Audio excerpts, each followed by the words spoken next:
In some relationships, we find ourselves looking back to the very beginning of the relationship and romancing that time and wishing we could get it back. It seems like we try to get it back, we do everything we can, but we can't get back to that same place. So was the beginning of the relationship, was that real or was it not? Let's discuss that and figure out exactly what it was, the phase that we were in, and why we can't get it back. Welcome back, friends. Good to see you. And today I want to talk about that beginning of the relationship, that whirlwind romance, when everything seemed to be perfect. I consider that the pedestal phase. And I believe that the pedestal phase itself is actually not real. Even though we want to get back to it, we try really hard to get back to it. I don't think that we can ever get back to it because I don't think that it was real in the first place. And I want to examine that in today's video.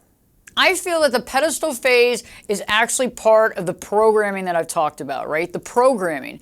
It seems that when we're in a relationship, if we haven't dealt with what's going on in our mind and dealt with the programming that we were exposed to as children, we're basically interfacing with each other's programming, right? We're not interfacing with each individual, we're interfacing with our programming, okay? So if we're interfacing with programming, for example, and in the beginning of every relationship, I put somebody on a pedestal, that's my program. I put them on a pedestal, I treat them wonderfully, I give them everything, I shower them with love and gifts, right? Everything.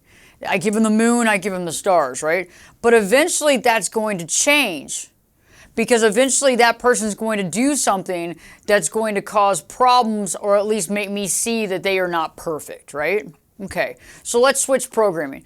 What if I happen to be running on a different program? Maybe I walked into a relationship. I have a tendency of being on what I would consider a codependent programming, right? And so I walk in and this person is showering me with these love and attention and gifts and everything. And it feels really great because I've always wanted that attention. And it feels really good because I seem to always be doing things for other people. And all of a sudden this person's doing things for me, right? It feels good, right? And it starts interfacing with these programs. It becomes the perfect storm.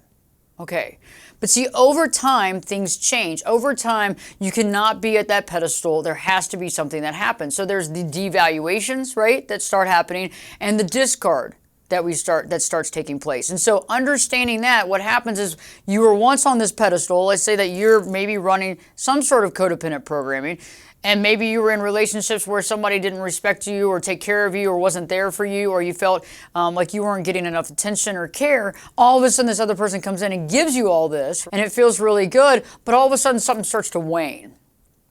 And it seems like you're not still getting that same attention, you're not still getting that same love, and you want to get back there, right? So how do I get back there? How do I deal with it? And I found that when we want to be back there, first of all, we don't know that we're in the pedestal phase to begin with. We just think that this was the best relationship we've ever found. We start thinking, okay, this is the fairy tale relationship we've always looked for.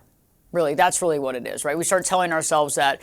And so we want to get back to whatever that was. And in order to do that, we want to do anything possible to get the other person to take us back in their good graces. We don't even realize we're doing it. I think it's almost subconscious to some degree. You're like, okay, this isn't working, I'm going to do this. And all of a sudden, instead of being who we are and being ourselves as an individual, right, and having those values and understanding what our values are, and then having those boundaries, we don't have that. So we're just basically doing whatever we can to get back into the good graces. Basically, we're grooming ourselves to kind of subservient in a way to get back into that, right? And in that process, we're losing our autonomy, right? We're losing our freedom, we're losing our independence, and we're losing sight of what we stand for because we're willing to basically throw all that away just to get back to that same feeling again. And usually it works, right? Usually it works. All of a sudden, we're back there again. And it feels pretty good. But the time between, like the length of time that we have on that pedestal begins to wane. Okay, so we have to keep giving more and more and more of ourselves, losing our identity each and every time. And so when we think about that, we are losing our identity, we're losing our autonomy, we're doing everything that we think this person wants us to do. And we don't really realize that wanting to go back to the way it was in the beginning is just an illusion. Right? The beginning was an illusion created by the programming. And so once we realize there is really no going back, okay, so see, that's key. It's time to see the relationship truly and honestly for what it is. And what becomes the issue is the value proposition. Okay, and I want to explain that. We want them so badly to see our value. Okay, and that's why we're in this relationship, because we feel like they saw our value in the beginning, even though that's really quasi-pedestal phase, right? That's what that is. We feel like they saw our value then. And now it's like we want them to continue to see our value even when they're devaluing us. And we're trying to prove our value and worthiness by doing everything we can, right? And see, that's where the big problem is because the ship has kind of sailed, okay? They're not going to see our value. And the interesting part about value is that value is only found within. Okay, so I have to see the value of myself, and I have to see it and cultivate it and work at it before other people are going to see my value. Okay, and so that's one of the biggest things, is that we kind of misconstrue the pedestal phase with them seeing our value in the beginning, and then we feel like they don't see it, and so we keep trying to get that back, right? And we keep trying to do everything, and maybe if I do this and I do that and I give that and I do that and I give of myself and I stop hanging out with my family and friends and I stop doing this and I stop going out and I start working from home because they want me to work from home and all this, maybe they'll start seeing my value. And when we wait on them to see our value, it's a no-win proposition. Okay, because we're holding out for something that we believe they can see. But remember, the big caveat is that I can't see value in someone else if I don't value myself. And so that's the problem, is we're giving somebody this power over us, hoping that they see our value, hoping that they understand who we are, when in reality they really can't, because they don't understand who they are and they don't see their value. So that's why we have this teeter-totter situation where we have a breakup, we get back together, we break up, we get back together, because we think eventually at some point in time they're going to see us for who we are. Okay, but see, that's kind of how we misconstrue it, because again, it's based on a program, right? It's based on a program that we feel as though they saw our value, then we feel as though they don't see our value, then we do everything we can to get back into the good graces, but it doesn't really work. But in all, we miss the boat, because the value has to be found within by ourselves, right? And they have to find their own value, but this is the perfect storm for both people to basically come up short.